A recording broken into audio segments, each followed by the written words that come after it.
बड़ा बाजार की पतली गली, दोनों तरफ बड़े बड़े मकान, हर घर में कई दुकानें। इन सभी दुकानों में 4 फीट के दरवाजे के पीछे लाखों रुपए का लेन देन हो रहा है। शैलेश उस गली से गुजर रहा था। शैलेश अचानक हुए जोर आवाज से चौंक गया। गोलियों की आवाज सुनकर आगे देखा तो सड़क पर एक ब्लैक कलर की कार बेबस होकर खड़ी थी।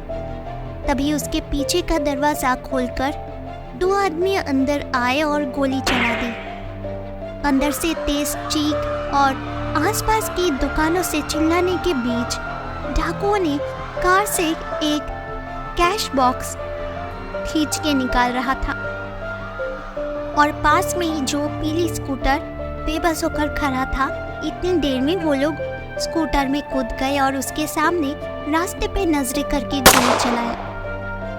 पहला चमक से उबरते ही शैलेश वैन की ओर भाग गया, लेकिन लुटेरे इतनी तेजी से गाड़ी भगा ले गए कि वो समय पर वहां नहीं पहुंच सके और ना ही पीले स्कूटर का नंबर देख सके। जैसे ही उसने गाड़ी को गायब होते देखा, वो हाथ में पिस्तौल लेकर 1 सेकंड के लिए रुका और उसके पिछले पहिए पर निशाना साधा और तेजी से 2 बार फायर किया। लेकिन वो कार के हुड की छिद्र से जरूर उनमें से कोई नजर रख रहा था। अचानक कार ऐसे पलटी कि शैलेश की 2 गोलियां दाहिने ओर के पैडल में लगी। तुरंत फिर से सीधा होकर वो हांफता हुआ भागा और देखते ही देखते एक बड़ी लारी के पास से गुजरा और उसके पीछे छिप गया। तब तक 500 लोग लाठी, डंडे, सोडे के बोतल लेकर आए। लुटेरों के पीछा किया था वो लोग। उनकी भीड़ में आगे बढ़ना जितना मुश्किल है, उतना ही खतरनाक भी। वो प्रयास ना किए ही शैलेश अपने ध्यान कार की ओर लगाया। वहां पहले से ही 2 ट्रैफिक पुलिसकर्मी पहुंच चुके थे। शैलेश की वर्दी देखकर वे पीछे खड़े हो गए और सलाम किया। कार का दरवाजा अभी भी खुला है। अंदर भयानक मंजर, 2 आदमी मृत पड़े थे। वहां खून की लहर दौड़ रही थी। ट्रैफिक ऑफिसर ने कहा। ड्राइवर भी उसके सीट पर मरे पड़े हैं। पीछे मुड़कर ड्राइवर की हालत देखने के बाद शैलेश तुरंत कार के अंदर फिर से देखने लगा। अंदर के 2 लोगों में से एक शायद कैशियर है, दूसरा चौकीदार है। एक बंडल कागज पड़ा है चौकीदार के बगल में। शैलेश ने चौकीदार के पास पड़ा कागज का बंडल उठा लिया। अधिकतर बिल खून से सने हुए हैं। बिल से एक नाम उभरा, नेशनल ट्रेडर्स कंपनी। लेकिन यह फिर से एक समस्या है। कार पर लिखा नाम इंडो चाइनीज बैंक। क्या दोनों कंपनियों का मालिक एक ही है? वरना 2 नाम, इंडो चाइनीज बैंक और नेशनल ट्रेडर्स कंपनी। अब शैलेश का कर्तव्य क्या है? अपने ही पहिए में तेल लगाना या फिर शहर में वापस लौटकर सीनियर दरगाह बाबू को कहानी सुनाना? इसके अलावा अब वो और क्या कर सकता है? लेकिन अपनी आंखों के सामने रोंगटे खड़े कर देने वाली ऐसी हत्या को देखने के बाद चुपचाप घटनास्थल से निकल जाने का ख्याल शैलेश को परेशान करने लगा। वो फुटपाथ के किनारे खड़ा होकर कार को देख रहा था। एक पैसा साहब कहते हुए एक भिखारी बच्चे ने उसके सामने आकर हाथ ऊपर उठाया। शैलेश ने 2 पैसे लेकर उसकी ओर नजरें घुमाई। बच्चे का सिर शैलेश के घुटने से थोड़ा ऊपर है, तो देखते देखते उसकी नजर फुटपाथ पर भी पड़ी। बड़े अक्षरों में छुपे कुछ अक्षर DOCHI। कागज इधर उधर फटे हुए हैं। मध्य भाग में कुछ अक्षर बचे हुए हैं जिनमें डोची लिखा हुआ है। लेकिन शैलेश ने तुरंत सोचा, डोची ये इंडो चाइनीज शब्द का एक अंश तो नहीं है? शैलेश ने कागज उठा लिया। उसे उठाकर वो सोचने लगा। यहीं पर वो पीली स्कूटर खड़ी थी जिसमें जानलेवा लुटेरे कैश बॉक्स लेकर भाग निकले थे। अगर गाड़ी से कागज का टुकड़ा गिरा तो कहना होगा कि जो लोग उस स्कूटर में थे वह भी इंडो चाइनीज लोग हैं। निकुंज बाबू जो उत्तरी क्षेत्र में पुलिस डिप्यूटी कमिश्नर थे, जब लाल बाजार में उनका पोस्टिंग हुआ है। वो शैलेश को जानता है और उससे बहुत स्नेह करता है।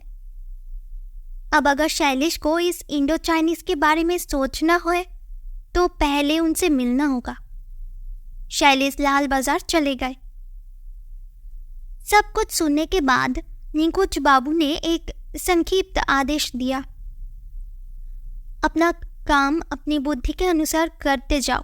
तुम क्या कर पाए हो मुझे शाम को बताना। शैलेश ने केवल 2 सफेद वर्दी पहने हुए सिपाहियों को मांग लिया निकुंज बाबू से। फिर उसने स्ट्रैंड रोड की ओर टैक्सी ली। उसने बिल पर नेशनल ट्रेडर्स कार्यालय का पता देखा। वो पता स्ट्रैंड रोड पर है। घर के सामने आते ही जिस साइन बोर्ड ने उसका ध्यान खींचा वो था इंडो चाइनीज बॉक्स का साइन बोर्ड। राष्ट्रीय व्यापारी, इसका कोई साइन बोर्ड नहीं है। बहुत मुश्किल से दरवाजे के बगल में लकड़ी का 6 इंच का टुकड़ा मिला जिस पर नेशनल ट्रेडर्स का नाम लिखा हुआ था। शैलेश नेशनल ट्रेडर्स के कार्यालय में दाखिल हुआ और दोनों सिपाहियों को पास रहने के लिए कहा। एक छोटा सा कमरा, लेकिन दरवाजे पर बंदूक हाथ में पहरे पे और अंदर लोहे की संदूकों की कतार। पुलिस की वर्दी देखकर दारोगान के चेहरे पर हल्की सी जिज्ञासा के अलावा कुछ नहीं झलक रहा था। शैलेश को एहसास हुआ कि बड़ा बाजार की सड़कों पर डकैती के बारे में अभी तक ऑफिस में किसी को पता नहीं चला है। यह आश्चर्य की बात नहीं है क्योंकि पुलिस अधिकारियों को जांच में थोड़ा समय लगता है। अंदर एक अकेला पतला सज्जन पन्ने लिख रहा है। किससे मिलना है? उन्होंने पूछा। कुछ लेन देन का काम था, शैलेश ने उत्तर दिया। जब नेशनल ट्रेडर्स जब ढेर सारा बिल फाड़ता है और इकट्ठा करता है तब तो उनके पास कुछ करने को जरूर है। शैलेश इसलिए अनुमान के आधार पर लेन देन की ओर इशारा किया। बाबू बैंक गए हैं, आप बैठिए। ये कह के क्लार्क ने अपना काम पर मन लगाया। बाबू, कार के अंदर मरा हुआ व्यक्ति कैशियर नहीं बल्कि खुद मालिक है। शैलेश ने पूछा। क्या आपके पास टेलीफोन नहीं है? आप लोगों का ना कहकर आपका कहा, इसलिए सज्जन क्लार्क क्या थोड़ा खुश हो गए? शायद, नहीं तो वो इतनी धीमी आवाज में जवाब क्यों देते? जवाब था, मेरे पास नहीं है लेकिन इंडो चाइनीज के पास है। अंदर जाओ और बाईं ओर के दरवाजे से गुजरो। पहले कमरे में एक टेलीफोन है। 6 आना उधर के इंडो चाइनीज कमरे में जमा कर दो। अंदर जाकर शैलेश को बायां और ठीक ही दरवाजा मिला। वहां से दरवाजा बंद है लेकिन एक छेद वहां है। मानधता काल के एक पुराने दरवाजे की लगभग 1 इंच लंबी पतली दरार। तो शैलेश ने उधर अपनी आंख रख देखा। सूट पहने एक सज्जन टेलीफोन के पास खड़े होकर दूसरी तरफ सुन रहे थे। थोड़ी देर बाद उसने धीरे से पूछा, कोई परेशानी तो नहीं होगी? वो कुछ देर तक फिर चुपचाप सुनता रहा। तो बॉक्स तोड़ो और कुएं में फेंक दो, मैं अभी आता हूँ। नहीं, वो अभी तक यहाँ नहीं आए हैं। वो बक्सा चोरी हुआ कैश बक्स है। वह नहीं आए मतलब पुलिस नहीं आई। सज्जन ने फोन छोड़ दिया और दरवाजा खोला। पलक झपकते ही शैलेश ने दरवाजे के उस और एक सजी धजी ऑफिस देखी। तभी दरवाजा फिर बंद हो गया। टेलीफोन बूथ खाली पड़ा रहा। शैलेश ने वापस आकर क्लार्क से कहा, टेलीफोन घर बंद है, जैसे भी हो मैं घूमकर आता हूँ, बाबू आए तब तक। शैलेश ने बाहर आकर अपने दोनों सिपाहियों को इशारा किया। वे सड़क से नीचे चले गए। शैलेश ने टैक्सी बुलाई और उसमें बैठ गया, लेकिन प्रस्थान में देर हो चुकी है। कहाँ जाना है तो उन्हें अभी पता ही नहीं है, लेकिन जो रास्ता दिखाएगा उसके लिए अभी भी देर नहीं हुई है। सूट पहने हुए सज्जन धीरे धीरे कदम बढ़ाते हुए सड़क पर खड़े हो गए। सड़क के दूसरी ओर खुद की गाड़ी खड़ी थी। बैंक का दरवान दौड़ कर आया और कार का दरवाजा खोला। श्रीमान कार में बैठे।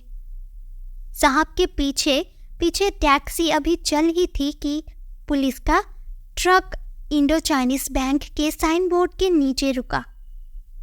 शैलेश ने मन ही मन हंसते हुए कहा, पुलिस की धीमी गति की चाल कभी भी खलनायकों की गति के बराबर नहीं टिक सकती।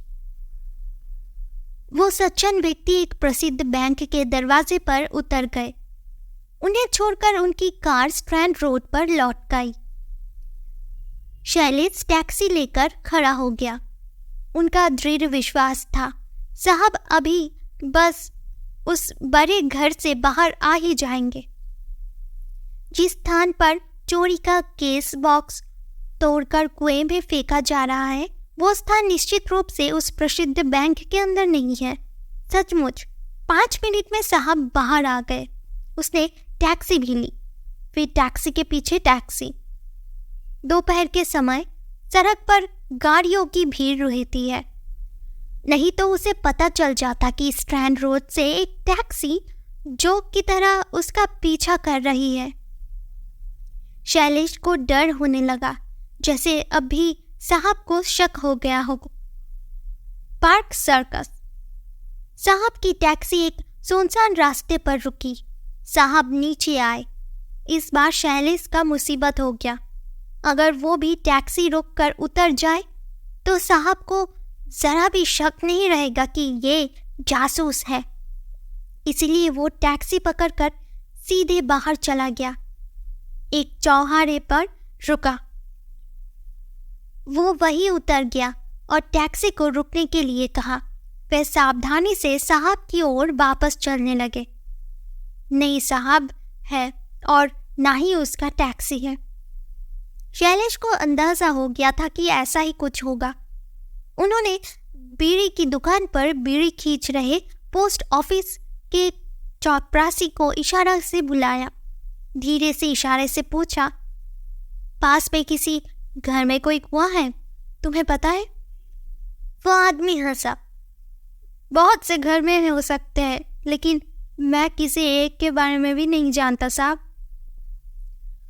तुमने किसी घर में सड़क से पानी की बाल्टी ले जाते हुए देखी है? वो तो देखा है। उस गली में चले जाइए, उस गली के कई घरों में पानी नहीं आए। वे केवल सड़क के पानी पीते हैं। शैलेश को इस खबर पर भरोसा करना ही पड़ा। चपरासी को साहब के बारे में पूछना नहीं चाहता। उसका एक ही शब्द में मकसद खत्म हो जाएगा। शैलेश ने गली में प्रवेश किया और एक गंदी बस्ती देखी, लेकिन अचानक उसके सीने में खून चढ़ गया। टूटे मकान के पास खड़ी पीली स्कूटर।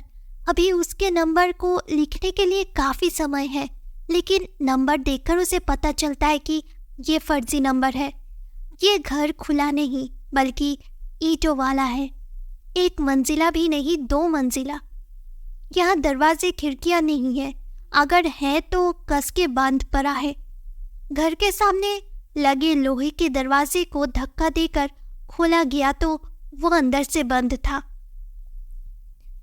अंदर जाने का रास्ता क्या है वो पीली स्कूटर। शैलेश ने जाकर देखा तो स्कूटर में कोई नहीं था। पड़ोस के कुछ नंगे लड़के पास में ही खेल रहे थे।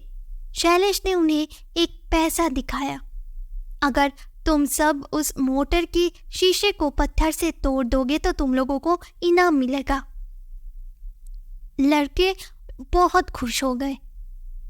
हालांकि कोई अंदर से कार पर नजर रख रहा था, अन्यथा सामने का दरवाजा अचानक शीशा टूटने की आवाज के साथ क्यों खुलेगा? शोर सुनकर शैलेश खुले घर के पीछे भागा और तुरंत एक आदमी घर के अंदर से कौन है रे, कौन है, चिल्लाता हुआ दौड़ता हुआ आया। कहने की जरूरत नहीं कि छोकरे की दल उस आदमी की पहुंच से बाहर हो गई। उन पर भद्दी भद्दी गालियां देने के बाद वो व्यक्ति ये जांचने लगा कि स्कूटर को कितना नुकसान हुआ है। किसी बीच उनकी जानकारी के बिना शैलेश और इसके साथी घर में घुस आए और दरवाजा बंद कर लिया। ऐसा करके एक सिपाही को दरवाजे पर रखना कर शैलेश अपने दूसरे सहायक के साथ घर की तलाशी लेने लगा। कुएं को ढूंढना कठिन नहीं था।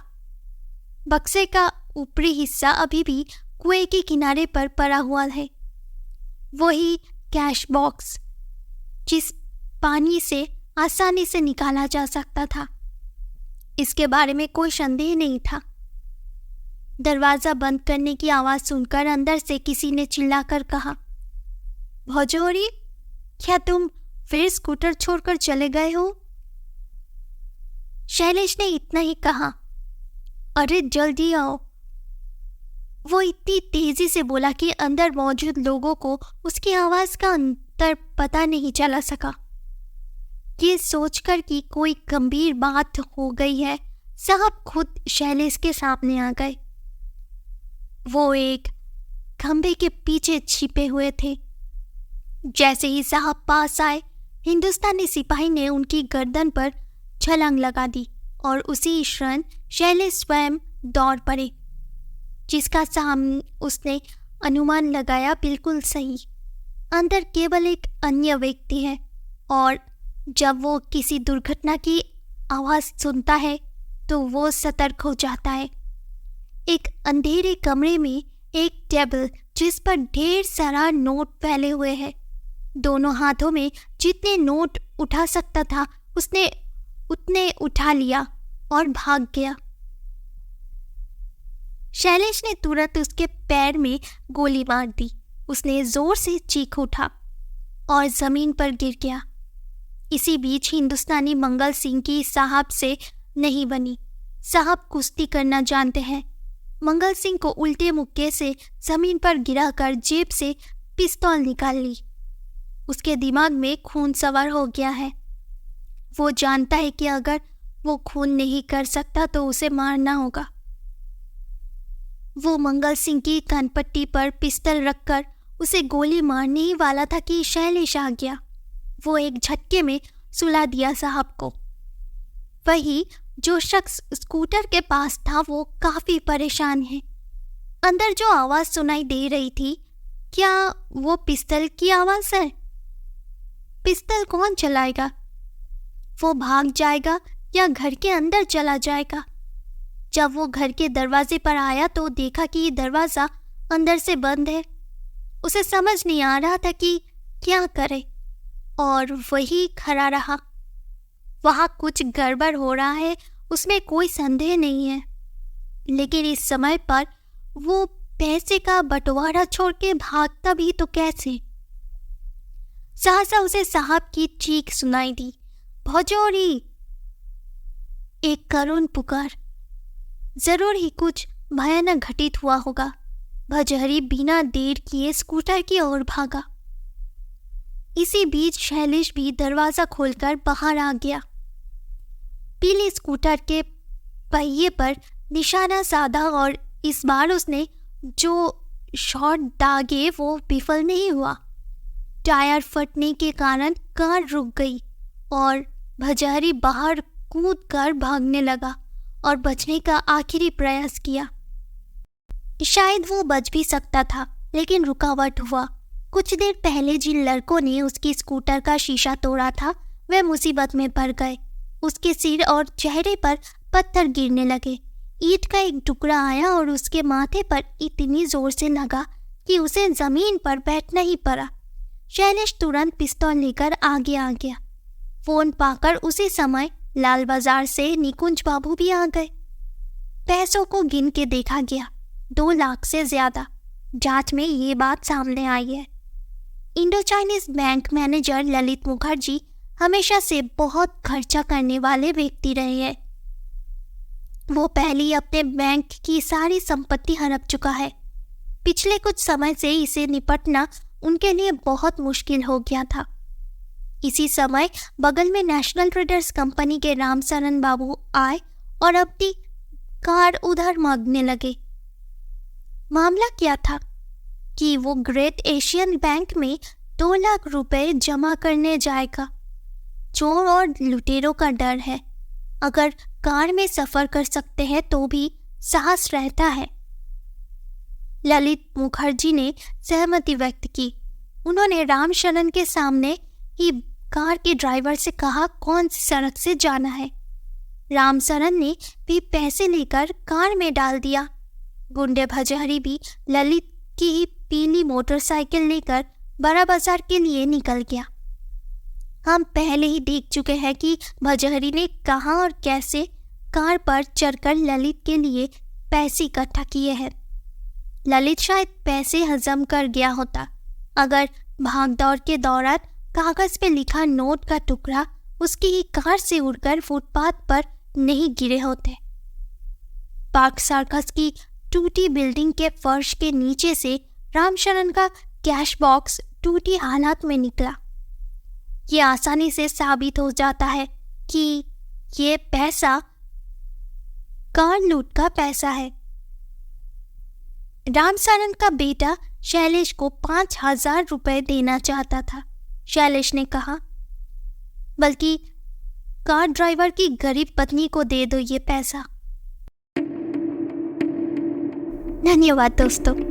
आपको हमारी आज की कहानी कैसी लगी कमेंट सेक्शन पर ज़रूर बताना और चैनल को प्लीज़ सब्सक्राइब कर देना। हम लौटेंगे दूसरे किसी कहानी के साथ। तब तक के लिए गुड बाय।